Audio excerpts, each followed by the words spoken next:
Hey guys, how's it going? I'm back from my weekend trip down to Oregon. I had a great time. Unfortunately, the roads were terrifying down on the drive. It was really rainy and dark and wet, but luckily I made it back safely and I'm here to get another video going. So I wanted to talk today about the master plan I have for the observatory. I've talked a lot about individual things that I'm doing here at the observatory, what's going on day to day, but I think everyone should have a better big picture idea of what's going on. So I have created a master observatory plan that I've been working on for months, and I decided to throw some of that stuff into a little slideshow here to show you exactly what's going through my head and provide a little bit of transparency to everyone trying to tune in from YouTube. So the current big projects that I have listed down are these 6. Dome automation, networking improvements, telescope remote control, digital storage, all-sky camera, and weather station. And these are 6 big projects that I have been getting lists together for, picking out different items, and making sure that what we purchase is going to be exactly what we want. Starting with the dome automation, this is a project that is well underway. We've been working on this project for a month or so now, and unfortunately we've hit a standstill due to inclement weather. It is right now not warm enough to properly adhere spray paint, so we're waiting for weather to get a little bit warmer and then we can get going on this process, but it's pretty straightforward with what we need to accomplish here. It's just a lot of labor.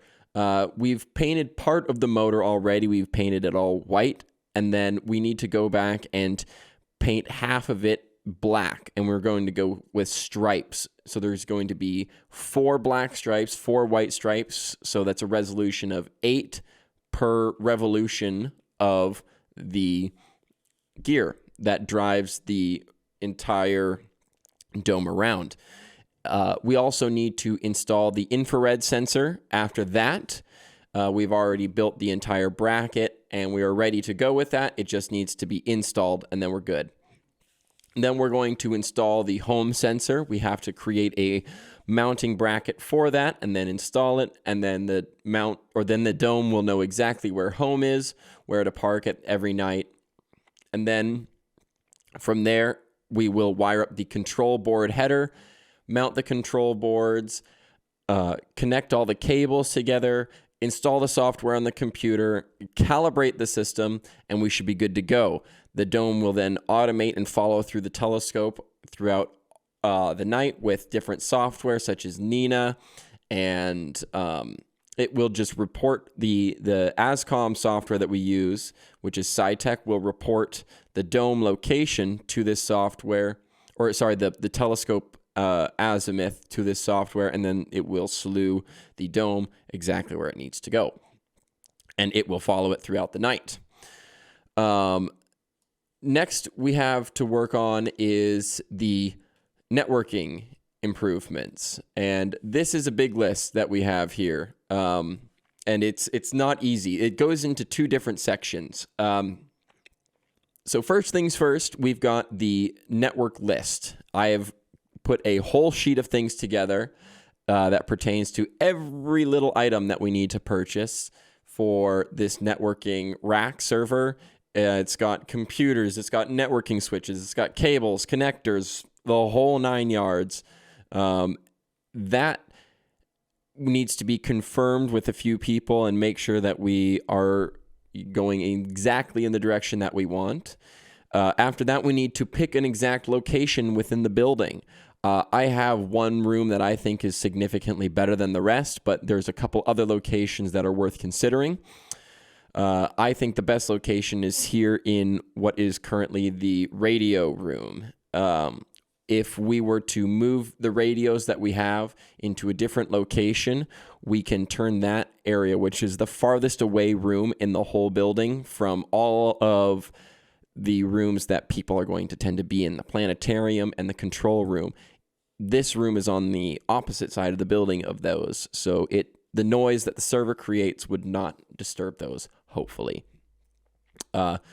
Once we have that location decided, we are going to install the cloud key, the current switch that we have, and the current access point that we have.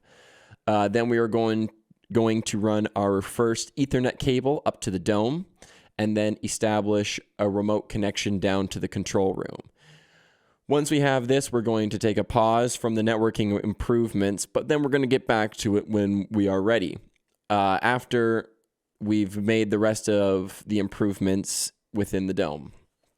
But once we get back to it, we're going to define all the cable runs in the building to every single room, every single computer, every TV network device that needs to be attached, cameras, access points, telescopes on the roof, all that, weather stations will all run through network switches in the building, and they're all going to come down to this one location in the room. So once we've defined every spot, we're going to purchase every piece of equipment that we need, including the rack, the cables, switches, computers, everything. We're going to set it up in that room. We're then going to route all the cabling throughout the whole building, which is going to be not an easy task. I can't wait to film that. And we're going to go from there. Then we're going to install everything into the rack. We're going to wire up the rest of the building. It's all going to be beautiful. All the computers and such will be connected on either 1 gig, 10 gig, or 25 gig, depending on what the speeds are required. The next thing we're going to move on to is telescope remote control. In here, we have to have a few preliminary things completed. Specifically, initial networking improvements need to be done, the dome automation needs to be done, and we need to have good collimation and polar alignment. But once we have those 3 things taken care of, we can then work on getting the remote signal downstairs. So that's going to be a remote desktop to the control room, and then eventually a VPN to outside connections. And then as far as outputting the video, we're going to try to send it around displays in the observatory, as well as live streaming the video to the internet. These are not going to be easy things to accomplish, especially the first 3. Those are really, really big tasks that need to be done first. But once those are completed, it's going to be really easy for us to go ahead and get the rest of the remote desktop and control figured out. It requires having the telescope be completely remote controlled, and we don't have that yet because we don't have the networking and we don't have the dome automation. Once those are figured out, we're going to be good to go, and controlling it from down here in the room that I'm at will be easy, and we'll be able to easily live stream directly to YouTube, Reddit, anything like that. Also, our website. Another big project that we have is our digital storage solution. We need to figure out a solution for storing all of our digital media. When imaging, we take hundreds of gigabytes, if not terabytes worth of data, and we need to have an efficient way to store all of this data. First off, we're going to start by increasing the onboard storage of the computers that are imaging. They are going to receive dual SSDs that they can store all of their data in, and that will maximize the speed and volume that they are able to write at. And then we are also going to build a NAS inside our server rack. This is going to have an NVMe cache that's built out of 2 4-terabyte hard drives, and then we're going to have pools of 16 terabyte Seagate Exos drives. And we're going to start out with 8 of those drives, and then we're going to increase the pool 8 drives every single time, allowing us to go with up to 24 drives in the initial build. And then if we need more, we're going to build a redundant array of disks that sits in another volume right below it. And these 2 systems will eventually work together, storing as much data as we possibly need. And then we're also going to create a data processing server. So when you're taking photos, they get saved to a folder on your hard drive, and they sit there until you're ready to go image process.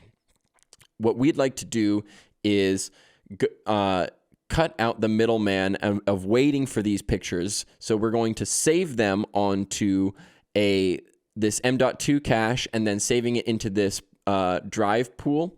And then that drive pool will then have certain folders that are set up waiting for pictures to come in. It will then annotate, integrate, register, calibrate all of those pictures, and then send them off into a completed drive.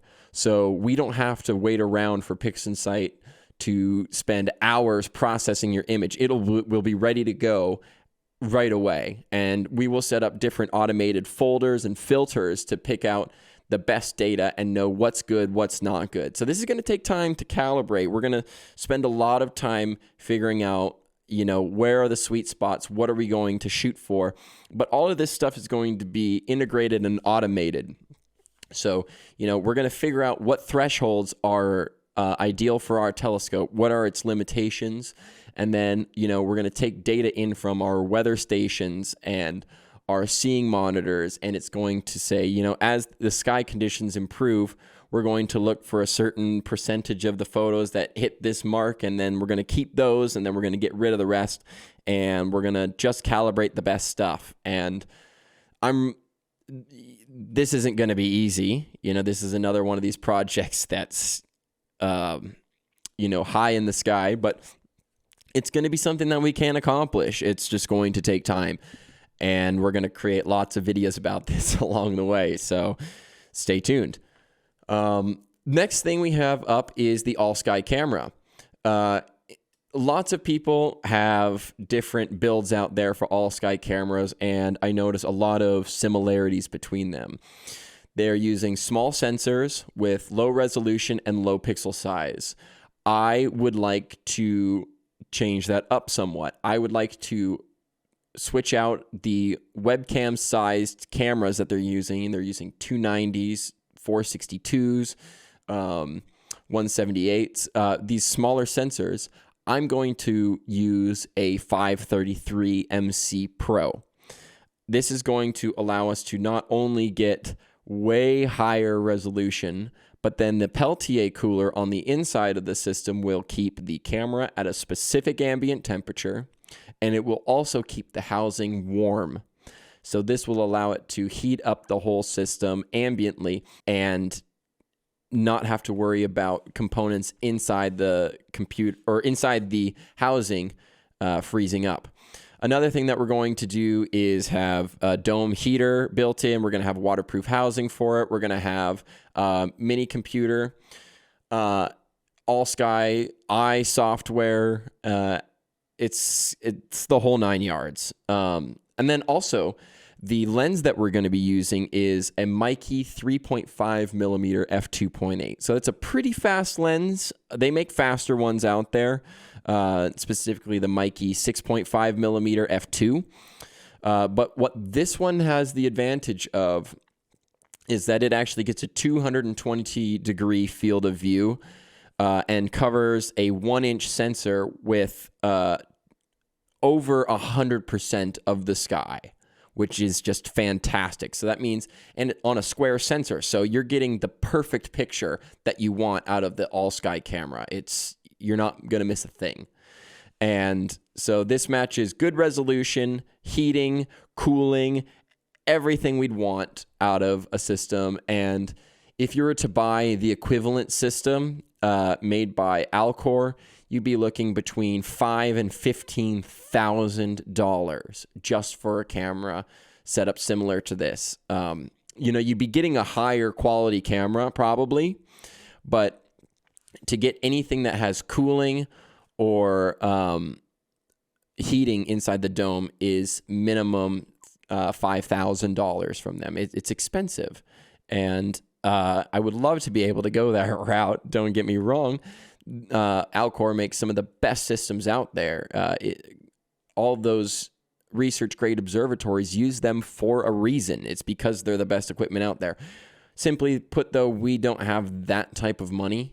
to put forward. We don't have $20,000 to invest on an all-sky camera and a seeing monitor. So I would rather go out and build our own. I think that is a much better use of our money. And we can save a buck here and there and put it towards important things like our planetarium, which is another thing that our all-sky camera is going to incorporate with. One of the things I would really like to do is be able to send the pictures that we get directly from our all-sky camera and put them on our planetarium. So when we get animations of, meteor showers, or we, if we get the northern lights or something like that here, I want to be able to take those animations that we get and put them on our planetarium and save them in a log for these for presentations to show people. And we'd have a presentation that we show for 30 minutes on the whole night sky, and then at the end of it be like, hey, here's 2 minutes worth of the greatest things that we've seen here at our observatory, and it's not just a simulation. These are real photos. That would be amazing. Another thing we want to be able to do is put this directly on our website to be able to view 24/7, and even maybe someday have it on my website or on YouTube live streaming all the time. I think that would be really cool, so people don't miss a thing. Lastly, I would like to talk about the weather station. So we currently have a Davis weather station, and it is fantastic. It's a great piece of equipment. It's been able to monitor the heavy rainstorms, the heavy winds that we've had lately, the drops in air temperature and pressure. It's been very interesting to be able to watch all of these things transpire. The only problem is a lot of these measurements don't pertain directly to astronomical observations. And so I would like to go out of our way to purchase a system that is directly related to astronomical observations, specifically the Interactive Astronomy Sky Alert system, which is a wonderful piece of equipment. It's about $750, and it contains lots of great sensors, cloud sensor, infrared sensors, sky temperature, everything that you'd want to know specifically for astronomical observations.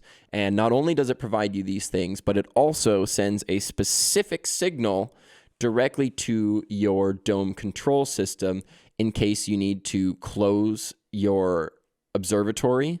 It will send an automatic signal saying, hey, it's raining, close the dome, we don't want to be imaging right now. It will send a signal directly to your dome controller, this guy, and it will close up the dome for you no matter what.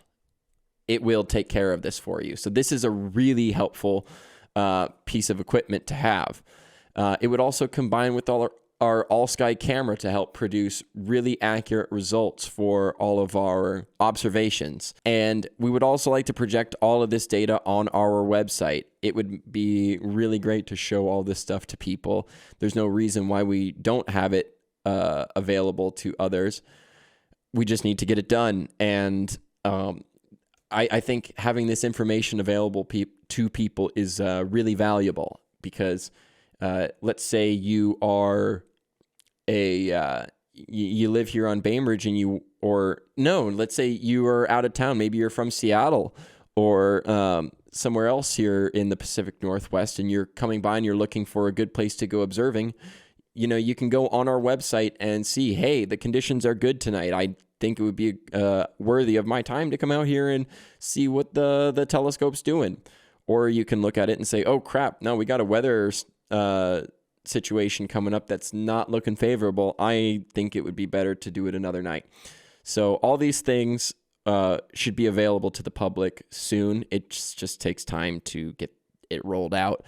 I'm only one person, unfortunately. I wish I could get more done. Speaking of which, we are always looking for volunteers here at the observatory. Whether you are local or from afar, we are always looking for help in whatever way you can contribute.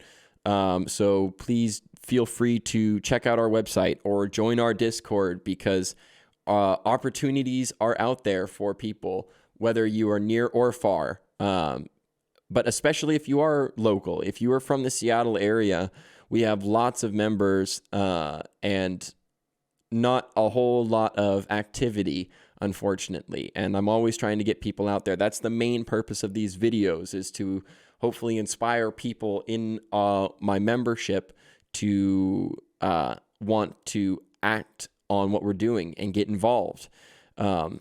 I would also love to document this stuff just so the general public can see it and become interested and have more transparency with what we do. But mainly it's to promote people within our organization and say, hey, you want to know what we're doing right now? This is it right here. Just check out what Cole's posting on YouTube. So if you're interested in this stuff, please do help in whatever way you can. Our Discord server is really active. We're getting lots of people coming through. We're up to over 50 members, I believe, at this point. And people are talking on there all the time about pictures they're taking and showing off their setups and just talking about astronomy. So it's a whole lot of fun. Anyways, that's it for me, you guys. I have been probably rambling on for too long anyways. Thank you so much for watching, and I will see you guys in the next video. Have a good one.